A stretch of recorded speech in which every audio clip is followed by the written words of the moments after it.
Gas LPG subsidi 3 kg mengalami kelangkaan di sejumlah wilayah Kabupaten Oki dalam sepekan terakhir, sehingga membuat harga LPG Melon naik hingga Rp45.000 per tabung. Kelangkaan LPG 3 kg terjadi di Kayu Agung, Kabupaten Oki dalam beberapa hari terakhir. Akibat sulitnya mendapatkan stok, harga LPG Melon di tingkat pengecer meningkat menjadi Rp32 hingga Rp45.000 per tabung. Pihak SPBE di Desa Celingkah, Kayu Agung memastikan distribusi LPG ke agen dan pangkalan tetap berjalan normal dengan pasokan 45 hingga 50 ton per hari.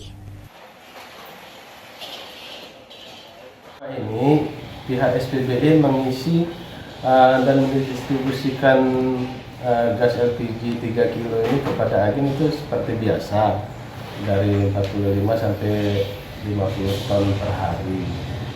Tapi untuk masalah kelangkaan di masyarakat, pihak SPBE mohon maaf sebelumnya tidak mengetahui, Pak.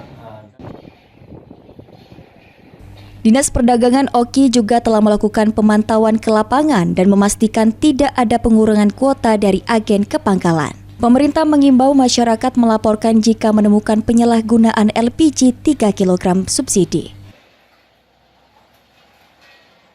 Saya imbau juga kepada masyarakat atau kepada siapapun yang menemukan hal-hal yang keganjilan, hal-hal yang ada oknum-oknum yang melakukan hal yang tidak terpuji ataupun menyimpang dari aturan, tolong laporkan kepada kami. Ya, biar kami akan melakukan penindakan bersama tim APH. Ahmad Romawi, PAL TV.